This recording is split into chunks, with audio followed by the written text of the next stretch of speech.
Welcome to another live episode of Halftime Adjustments. It's your host, Eddie Arnell, my man G Witt.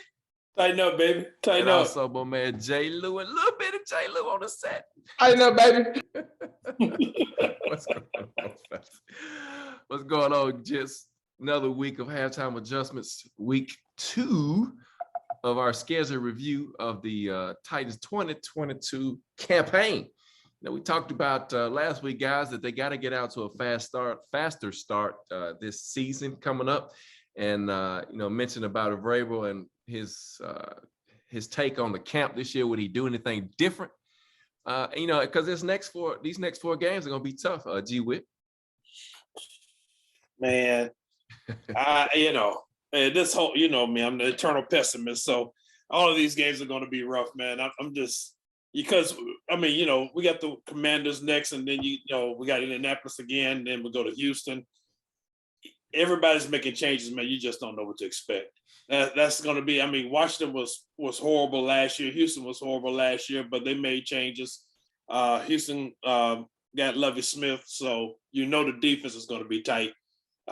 David Mills is going to be good.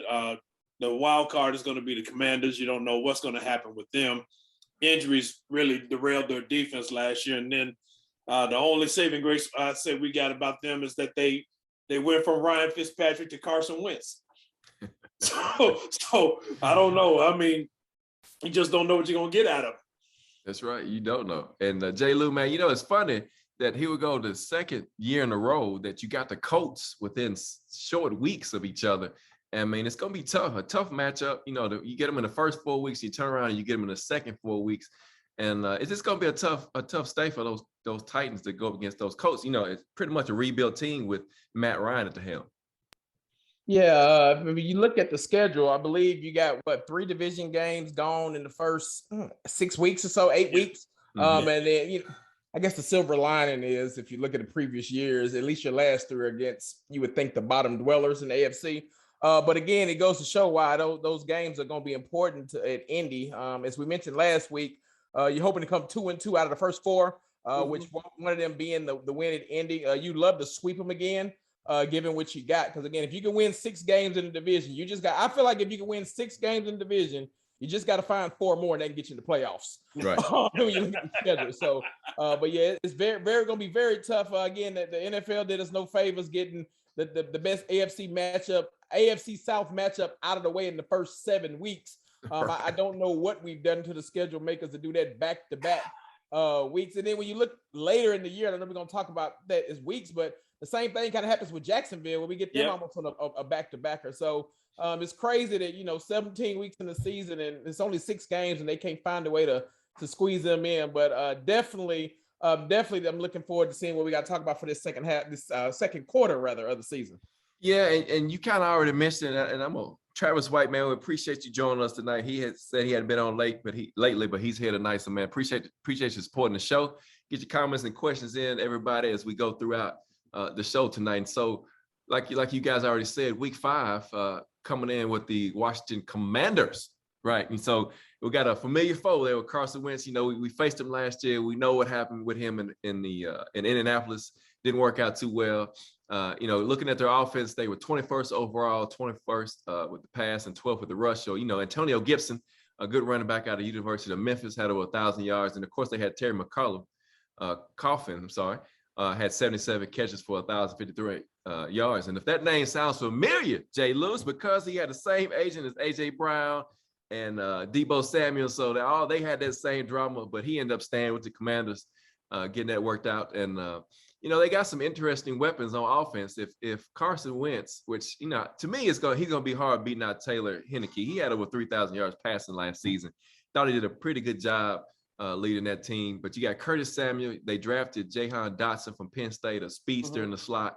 And so some interesting weapons on this offense, J. Lou, for this Commander team. Yeah, but again, the common denominator is Carson Wentz. We know how we've seen that act before. We'll see how that goes. What scares me about this Commanders though is their defense. They got a D line that you don't know. Chase Young coming off knee injury. You don't know when he'll be back, if he'll be back, and where he's at in his groove. But you got Sweat on the other side. And that D line, let's just think about it, the last 2 years. I mean, 2 years ago with Tyler Heineke, they made the playoffs and really, went up against the GOAT Tom Brady, but gave him a run for his money. They put him on the ground a lot. So that defense is don't sleep on that defense. That's one thing that Riverboat Ron is going to have as a defense, and they got a good running game, solid running game at that. So this is the game that I've circled on the calendar when I looked at it as the New York Jets Part 2 from next year. It's always got to be one, and it falls right between Indy, the bye, and Indy. This is the trap game that don't be shocked when we're talking about it October the 9th, somewhere in there. When we're doing halftime adjustments at night. Remember that I told you back in May, this was the game that I think, especially with it being on the road too, this is the one that has that ugly feel around it, because Washington is such a sneaky team that I could see us playing down to, especially coming off Buffalo Raiders Colts back to back. Yeah, and I was gonna say that, Jay Lee, that's a great point. After that run of games right there, you catch a Commanders team, like you said, Carson Wentz probably gonna be the starting quarterback. You don't really know if they're gonna have any offense, but they got a solid defense. G Witt, they got some young guys on the end, and it just feels like one of those games, Jay Lou. Like I like that point very much, man. But G Witt, man, let's talk about this defense, because like you said, not too bad. 8th against the rush. Had some issues with the secondary, and they had a couple of injuries up front that kind of slowed them down a little bit. But let's talk about this defense side of the ball, G Witt. Well, the problem you got with the defense is that you got to figure the injuries really what derailed them last year on that defense. Losing Chase Young as early as they did, that hurt them a lot. Mm-hmm. But you got to remember, they got a lot of number 1 draft picks on that D line. Chase Young, Deron Payne, Jonathan Allen, Montez Sweat. So it's a solid front, man. And Ron, one thing you got to know about Ron Rivera, I mean, their defensive front is going to be a monster, man. And we gave up a lot of sacks last year, and Tannehill had a lot of interceptions. So I mean, with that defense right there, if they're healthy and they're coming at you, it's going to be a tough game. I hate to use the phrase trap game like Mr. J. Lou did, but hey, I look at it from a standpoint of the fact that, if we come out of that first month 2-2, you're going to need that game, man. You're going to need it bad. So I look at them being prepared for that one because, like I said, Washington, the X factor, of course, is going to be Carson Wentz. We know really Carson Wentz, his best deep ball is when he throws it short and gets pass interferences. He can't really throw a good deep ball anymore. He is athletic. He can't get out the way, but he's always going to make a mistake. You know that about him. So it's going to be interesting to see. But they got a good running game with Antonio Gibson and J.D. McKissick. Mm-hmm. So it's going to be interesting to see how their offense turns around. But it's a game I think we're going to need in the overall scheme of things, to be totally honest with you, because that gauntlet coming up after the bye and everything, after we play against Houston, that's going to be a monster, man. So we're going to need we need to stack wins quickly, because we got another gauntlet. Only instead of it being 5 games like it was last year, it's going to be 7. Right. so and we don't have a bye to look forward to. So that one's going to be rough. So we're going to need all the games. So I don't disagree with it that they could play down to the competition if Washington isn't that good. But I think overall, you're going to see Vrabel have this team ready, because it's going to be a rough sledding if we only come out of that first month 2-2. It's going to be rough. So I really expect them to play better if they're healthy. Remember the Jets game, one of the biggest issues they had, everybody was hurt. Most of your offense was hurt in that game. So it's going to be interesting to see how it all turns out. Right. And so, just thinking about something that you brought up, G Witt, is the run game for the Commanders. They added J.D. McKissick in free agency. He came back as a receiving type back that can make plays on third down, got some great speed. They added guard Andrew Noel from the Jags, a pretty solid interior lineman. And then, of course, you look at their draft, they draft Brian Robinson Jr. from the University of Alabama, another big running back, 6'2", 225 pounds. So right there, you already know that they don't want to put the game in Carson Wentz's hands. They want to run the football. They want to run the ball. Establish the line of scrimmage, just like Ron Rivera. He's this hard-nosed coach. This defense took on his identity last year. A hard-nosed coach. They added a defensive tackle out of Alabama, for Darian Mathis, and then one of the safety in the next round. And so this team is going to be built to be tough. It's going to be a tough football game, and I can't agree more with you, Jay Lou, that after that run of games, there might be a drop off, but hopefully we won't see that going through. And so got some comments, man. Let me see if I can get some in real quick. Let's see. It says Taylor says defense is the key to Washington performance. We yes, definitely agree. And he says go ahead and pencil in a Titan win. Wink, wink. You talk about me being a pessimist. And so Travis White, man, Travis said, yeah, we got a tough schedule. How many wins do we think we had this season? So Travis, I one of us on here, and I'm not going to point out who it is, but he don't like to he don't like to give predictions on how many wins, but we'll talk about that in a minute, man. I'm gonna get your question answered on my perspective anyway. So as we move on to the next week. So we mentioned already they got a bye week coming up after that. So probably a good time to have a bye week after that tough road of games that we got through that stretch. And then you got week 7, you got the Colts again, G-Wit.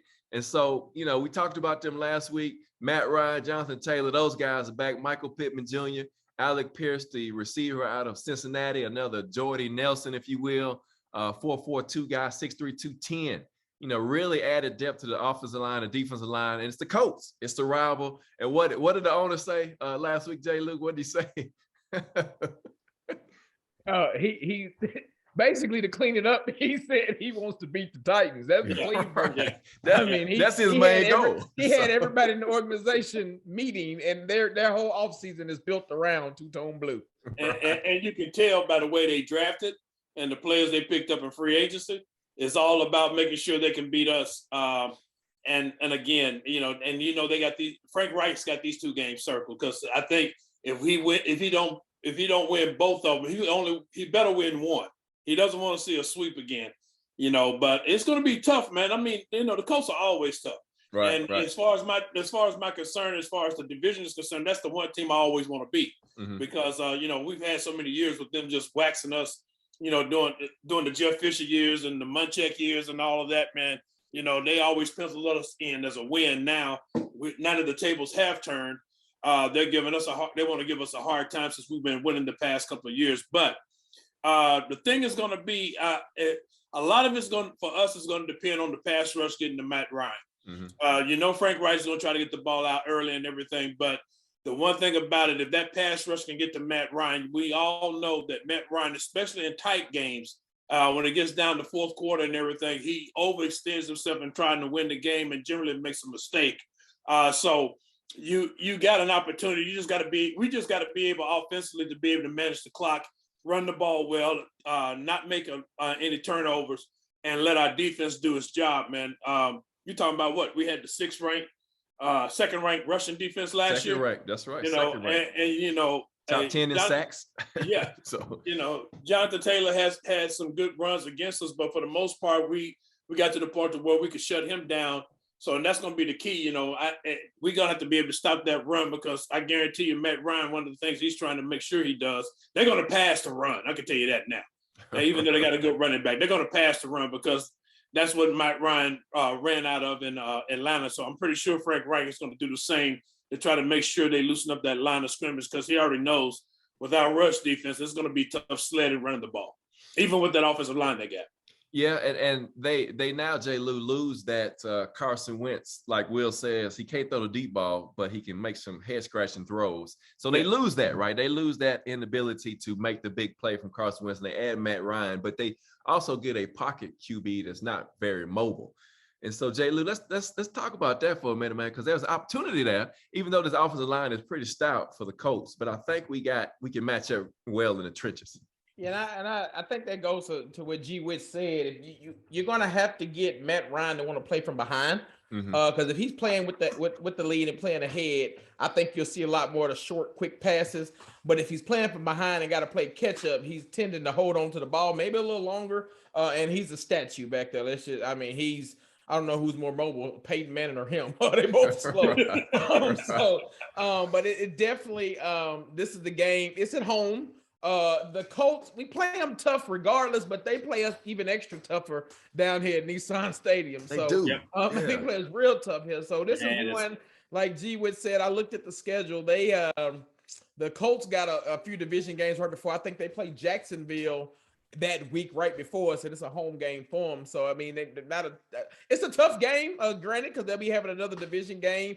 And we had just seen them. I mean, that was the thing that everybody said, when you play a team within 3 weeks, what really changes. And it was two different games last year. I mean, Carson Wentz hurt the first game last year. Second game, he was a little better. So, he was Carson Wentz on 2 sprained ankles. The second game, he was just Carson Wentz. So, I mean, it was the best of both worlds. So, what difference can you see from Matt Ryan? You figure that first game might be something that you hadn't seen from him before, because we don't play him once but every 4 years when we play in Atlanta or whatnot from that standpoint. So, and I totally agree with what G Witt said. I feel like passing to set up the run is going to be Frank Wright out coaching himself, because I think it should be the reverse.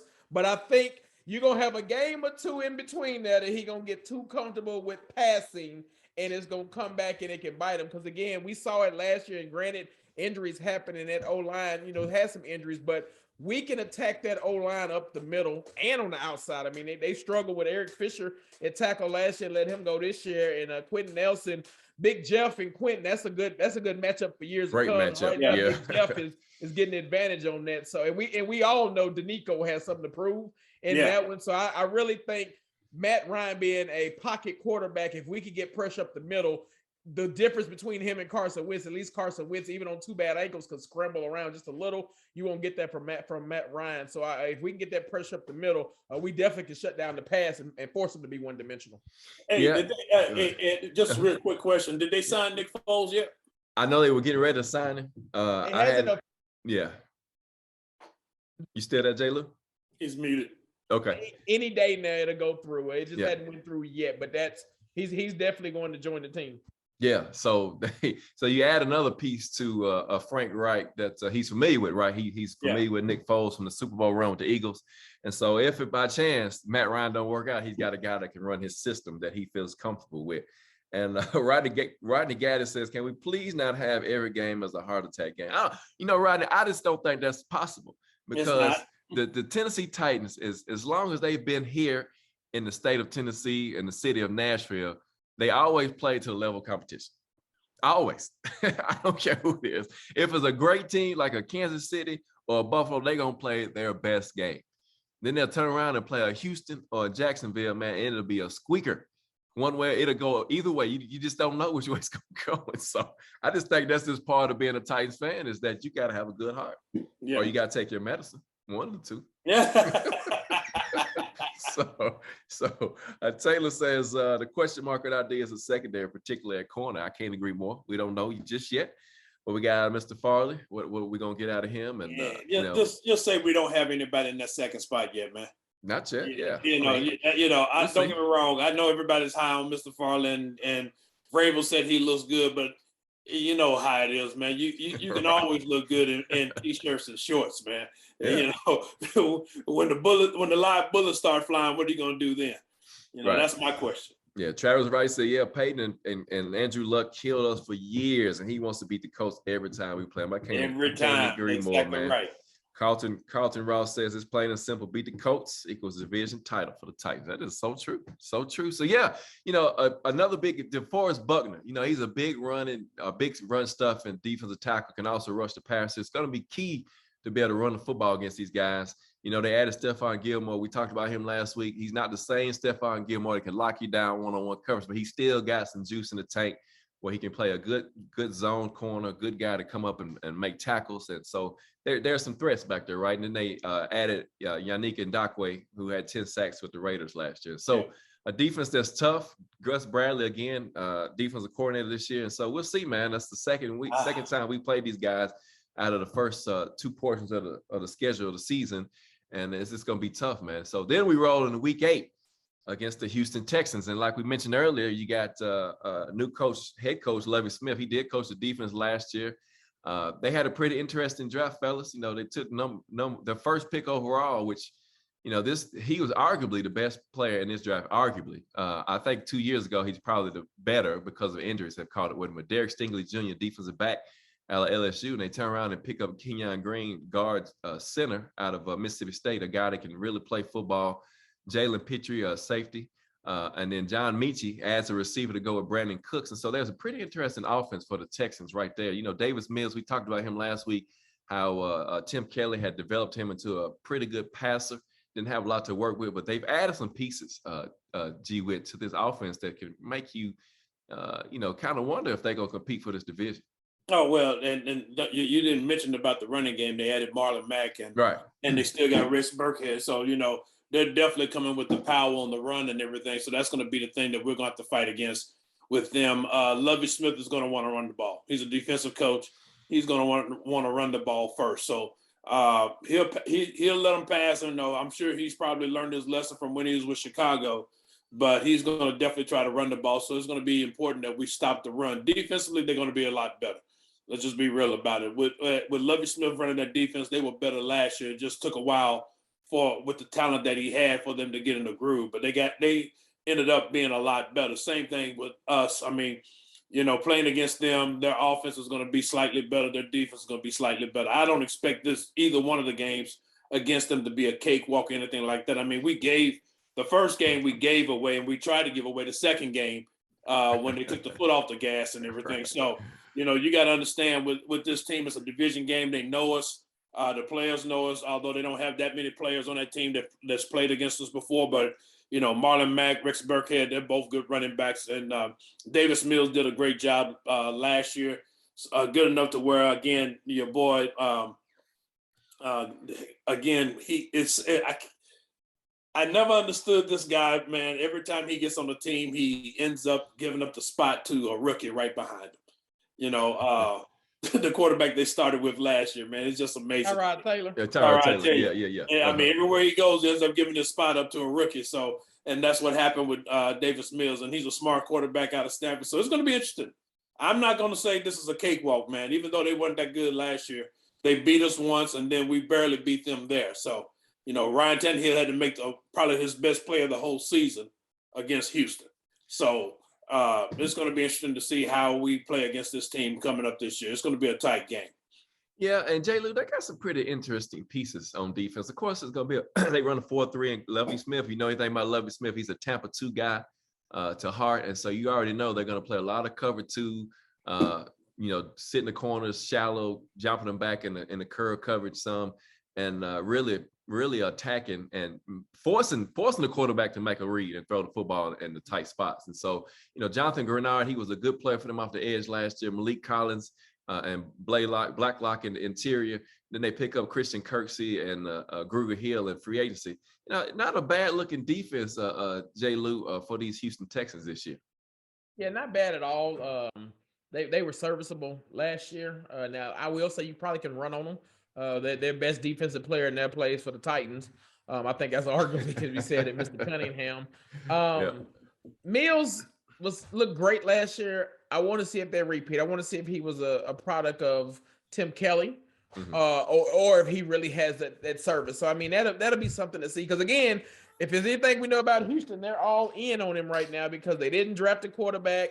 They traded away Deshaun and didn't even go for Baker in the trade. So they're all in on him. Again, we go to Houston. So that's going to be a game where we play tough. They play us tough down there. It's like we revert back to all the Oiler tradition and hear that noise while they're down there. And like as G. Witt said, if it wasn't for Tannehill making his best play of the year, Houston should have swept us, which would be saying something. So right. I think Vrabel again. We're going to play the Titans farm system since everybody in the Titans uniform has had some kind of interaction with the Texans. But it'd be interesting to see what Lovie Smith does from an offensive standpoint. Because this is one of those games, and we mentioned it last week about the Giants. If this game is a field goal game going into the fourth quarter, I don't like our chances. Because we let him hang around too long. We all know, we all can agree. We've seen Lovie forever. His defense is going to come to play. I don't know the question mark right there would be what his offense is. And if you give them opportunity to hang around within a field goal going in the fourth quarter, one turnover the wrong way, and that's a different ball game. So that, as G. Witt said, no cakewalk. And again, it's the third division game within the first 7 games. Those are the games that you have to win. You have to, and especially since you have the Colts twice in those first 8 weeks. And so you get those 2 games under your belt. You got a stranglehold on the division, if you will. Basically just needing one from both the Texans and the Jaguars to kind of seal it up. But anyway, yes, it's going to be tough. Like you mentioned, this defense is going to be better. They got better players on the edge, guys that can run and intelligent guys. And you remember they got Desmond King II too, who played for the Titans. You're right, J. Lou, man. This is like interchangeable parts between the Texans and the Titans, man. You look at it; they've all played in some kind of fashion on each other's team. I told y'all every time I joke with y'all every time we sign a player, it's coming from the farm system. So thank y'all for joining us for another episode of Halftime Adjustments, guys. That's 2 quarters of the schedule down. How do y'all feel, man, so far? How do we feel about this schedule? It's pretty tough. Like I said, playing the Colts so quick, so early in the year. And to your point, Jay Lee, that you said about the Texans making those, Tannehill didn't make the play. Just think about the last couple of seasons. If you go back, we went down there, had to win to lock it up, the number 1 seed. The year before that had to go down there and win to win the division, right? And so it was every time we played, had to go down there to win to make the playoffs. That's right. And so the last 3 years is always something on the line. Playing Houston for some reason, always something on the line dealing with these Titans, and then it just makes the game even more critical. To your point, Jay Lou, about putting them away early and not letting them hang around, because they'll get that confidence in knowing that, hey, we can spoil these guys' season. We may not win the division, we may not make it to playoffs, but we can ruin these guys' chances of getting in. And that goes to what G. Witt said, and I think it was a comment we had. I think it was Rodney, you said about the heart attack games. Mm-hmm. Last year, number 1 seed, we up almost 21 going into halftime? It was somewhere crazy. Mm-hmm. And all of a sudden that game, they come back and tie it up and you have to struggle. Right. This Titans team, I think that's one thing they've got to learn to do, is put away teams early and keep their foot on the throat. You don't see your Kansas Cities, your Buffaloes like that, letting these teams come back in it. It's one thing to ease off a little bit, but we just ease completely off. I mean, it's run left, run right, run up the middle, punt. Everybody knows that. Well, the thing is, man, if you notice, and it happens every time, man, it drives me crazy, because I never understand why coaches do this. They go into a soft defense, I guess, thinking they're just going to try to get through the rest of the second half. And I'm like, dude, you cannot do that in today's NFL. You cannot ease up off the coverage. It's suicide, basically, because every NFL team, I don't care how bad they are, they can score on you. They can score, and they can score quickly if you let them. Right. And the bottom line was, we went up 21, 28 points on them. And then all of a sudden we decided we're not going to really put any pressure on Davis Mills or try to really focus on stopping the run. And all of a sudden now you see them, they're going down, making these big plays, throwing long balls and making catches on us. And all of a sudden they're in scoring position. They're scoring like 3 times in a row and tying the game up. I'm going to tell you like this. I don't understand some NFL defensive coordinators when they do this. Buffalo did the same thing against Kansas City in the playoff game. I mean, they were drilling them, getting them, giving Patrick Mahomes the blues. And then on the last drive, for whatever reason, they decide they're going to play coverage against Patrick Mahomes and let him scramble. It's nuts. And the Titans are guilty of doing the same thing. They tend to let quarterbacks just sit back there and try to play coverage.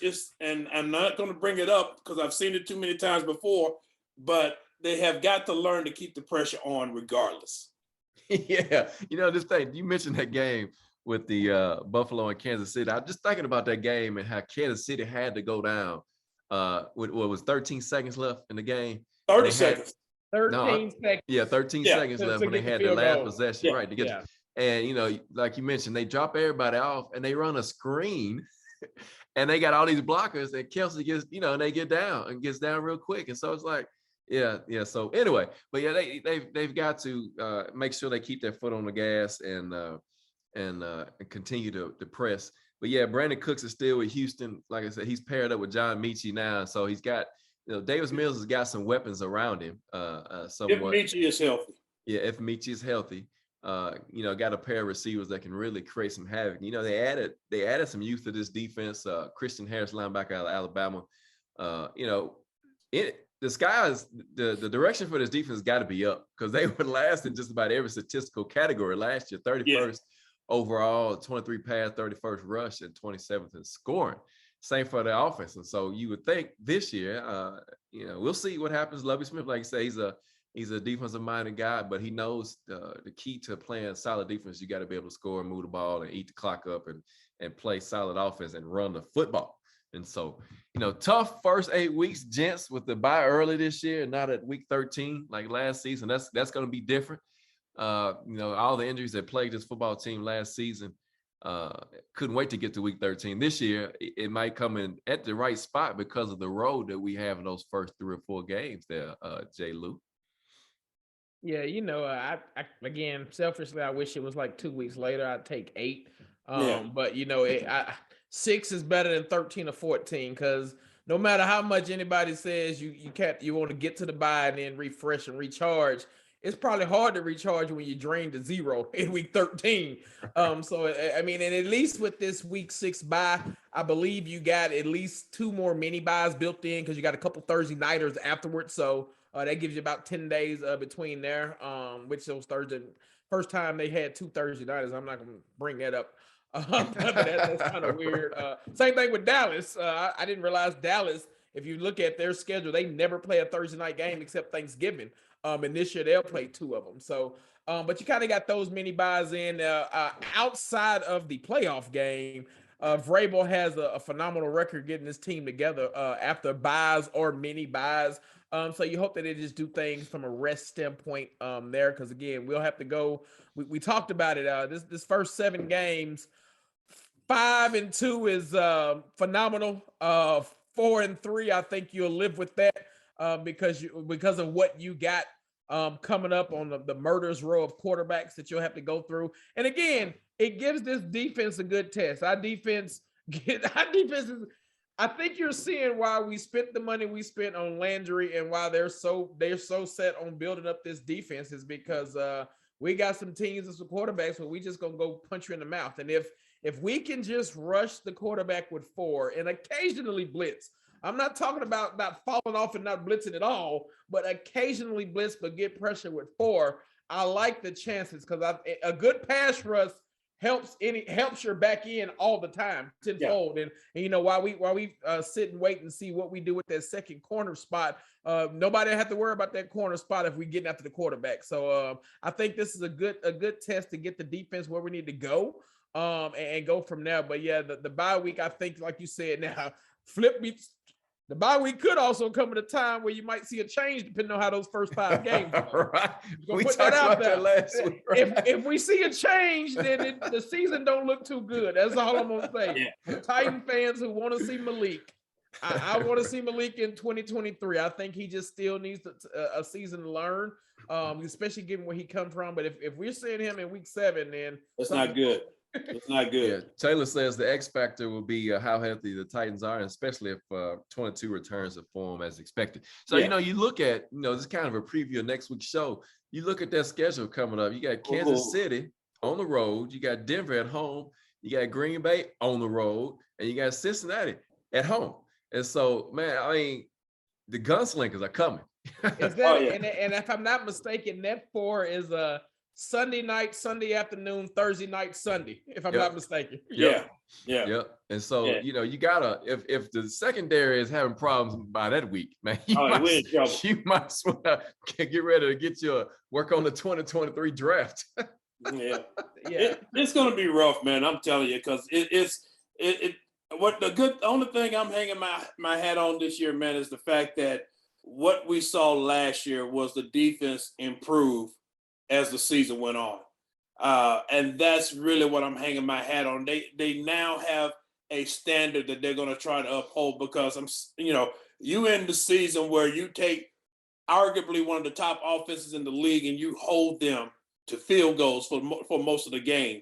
and you get 11 sacks out of it. But, you know, we're not going to say about what happened at the end result, but still, the defensively, you work your way to be almost in the top 5 defensively. You know, you were number 2 against the rush, and you was 25th against the pass. So you're working your way up. So the bottom line is, if that defense has that standard going into the season, we should be in most games. And if our offense could just improve over what they did last year, just to bring it back up, we might be okay. But I don't, as far as who we're going to beat or whatever, because, man, this is going to be tough. This is going to be tough. I mean, Derek Carr, you got Matt Ryan twice, David Mills, you know, it's going to be rough, man. And we got Josh Allen in there. It's going to be rough. Will says that stretch is called the Green Mile. Here's I'm trying to say dead man walking. Right, dead man walking. And so here's my take, and I agree with you on the defense, but here's the problem I got. You know, the defensive player that I am, if the defense plays 100 snaps, it ain't we're gonna have problems. We're gonna have problems. So, you know, until we figure out this wide receiver room, who's gonna be, if Treylon Burks is gonna be the guy with Robert Woods, and if Kyle Phillips is gonna be the slot guy that's gonna make plays, and Austin Hooper is gonna make plays, and then, you know, I'm gonna butcher the guy's name, but I'm not gonna say the tight end out of Maryland, the rookie we drafted. Yeah. If those guys can come to the table and be the weapons that they can potentially be, right? Yeah. I think, you know, like we say, it's so funny, man. This we've been doing this show a long time, and it's so funny because I could just remember like it was yesterday. We just talked about this a couple years ago. If the defense can hold people to 21 points, we'll be good, because the offense is scoring like 28, 30 points a game, right? Yeah. So now we say, if the offense can score at least 24 points a game, 28 points a game, then, you know, you might see the dub. And so it's just crazy how things have flipped around. But to your point, J. Lou, man, with these gunslingers in the AFC now, you've got to have defense if you're going to compete. Yeah, you got to. And I think, you know, we're hoping that, you know, I think Taylor brought it up about, you know, the King being informed. You're hoping that those first 7 games, your defense is good enough to get you 2 wins, if not 3, out of that first 7, to give your offense time to, you know, gel and get in the groove. Because again, we talked about chemistry last week. We need the chemistry with not just the skill players, but everybody got to think about that offensive line. Is who you need the chemistry with. So if we get ready to hit the Green Mile and that offense is starting to click, and the defense hadn't had a step, then watch out. That could be a whole different story. But I still think you see, you know, them add a veteran receiver. And I don't think we're done on the offensive line. Now, this is something unique. And again, this is why I say behind the scenes, the Titans got to be cooking up something. They ain't never had this many draft picks signed before the next mini camp. And they only got 3 left. And the 3 that's left are not the number 1.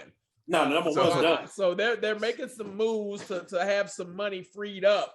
Where to Ed, you've been preaching on it about them adding some veterans, and Will Fuller is still out there. So hold on. So let me say this. So Taylor, I totally agree with you. He said this is the penalty for winning, having a winning season, right? That's right. So we want to talk about a schedule like this because your team is winning, and that's how you get the tough games. And Will says who's facing most pressure, Tannehill or Burks? And so let me say this. And so y'all been riding with this show for a long time. I'm telling you, listen to what's being said, because somebody's about to get added, and the cap, J. Lou's all over the cap. If y'all hadn't watched the previous shows, all over the cap, and he just got that info like that. Let me put it like that. And so who's got the most pressure on him? I'm going to say Tannehill because of how last season ended, right? So in my mind, you don't expect a rookie receiver to come in and take the lead role, because he shouldn't. Your quarterback is supposed to be that guy, right? Yeah. Tannehill should be that guy. He should be the one facing the most pressure, because I'm telling you, just like J. Lou said last week, what he don't hope is Tannehill come out and throw 3 picks in the first 2 games, 3 picks both games, and then everybody's screaming for Malik, because we don't want to see Malik. So Tannehill, to me, is under the most pressure to have a bounce back season. Not only him, but the offensive coordinator, Todd Downing. he's got to be under the most pressure, right? He's got to produce because now you got rid of your best receiver and you've got a room full of guys that hadn't proven themselves yet, except for Robert Woods, right? You got Nick Westbrook, Keenan, so he proved himself last year. But you got a new tight end. You got a tight end now that can run routes and get open. And you still got unsettlement in your offensive line. But to me, Tannehill, and you lump in there Todd Downing as well. Yeah, absolutely. Because the bottom line is like, okay, I've said this. I've said this the past couple of years. 2 years ago, I said we can't win because the offense, we can't get it right. The offense was good 2 years ago, and the defense stunk it up. Last year, it flipped. We knew the offense was going to take a step back, but we didn't think it was going to step back like it did. But the defense picked up the slack. So what you're hoping for is finally we get them both on the same page this season, and we can take it all the way. But the bottom line is you're exactly right.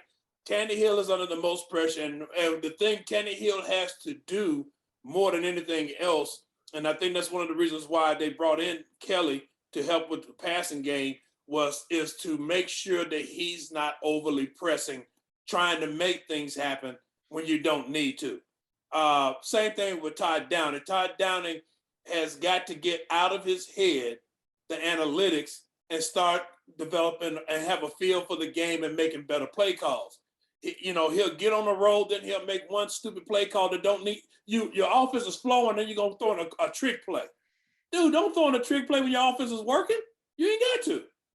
And that's the thing you mentioned about Todd Downing. Todd Downing is under a heck of a lot of pressure. And Jay Lou, to your point, what we may see is not so much a change in QBs. We may see a change in OCs. You're absolutely right. I mean, the OC in waiting is on the staff. It's on the staff. He's already on the staff. He's already on the staff. So by the bye week, if that offense is not clicking, we may see an OC change. Not only is he on the staff, but he's there early. So he's already there. He's already game planning. He's already installing stuff. Yeah. And I'll agree. I think that Tannehill's under the most pressure from the organization. Burks is under the most pressure from the fans because it's unfair to him, the situation he's coming in. Then again, I think he saw last week letting that pressure get to him is why he bunked out in practice. This is where you really, again, I'm banking on everything you've heard about Robert Woods. I think Burks' development is where you really going to see somebody like a Robert Woods on the team, taking him under his wing and bringing that young fella along. That I think will be good for us. But yeah, Tannehill, I could be in the minority. I think this is a bounce back for him. I called it early in the offseason when I said you just don't know how much COVID impacted folks when it comes to those vaccinations and all. And I mean, he even had some comments when he got vaccinated, but you can tell during his comments, he really didn't like it. How much did that mentally play with him all year long? And what did we see? We saw him. If there's one thing we heard about training camp all last year, he's throwing interceptions every single day. Left and right. Every single day. So mentally, he probably has a block from June going forward. So if he can get right and come in, I'm hoping that we see the version of 2000. If we can get the 2019-20 version of Tannehill, then the sky's the limit with this schedule. Yeah. And so, again, we thank you all for joining us for another episode of Halftime Adjustments. Hey there on LG with Jay Lou. Thank you for all the comments, the questions, support of the show. Hey, you know what? We'll be back next week. Third quarter schedule. We're going to talk about, as Will dubbed it, the Green Mile. I like that, Will. Hey, man. Last year we had the gauntlet. This year we got the Green Mile, The Green Mile, man. And so, really got to be on our game for that. But again, we appreciate y'all joining us, man. Check us out next week. Look out for the information about what time the show will be on, and we'll be right here, man. You can join us, get your comments and your questions in. Shit, we might even bring you on the show. So, again, I'm Eddie out there. That's G-Wit, that's J. Lou, man. We are Halftime Adjustments, and we are out of here. Peace.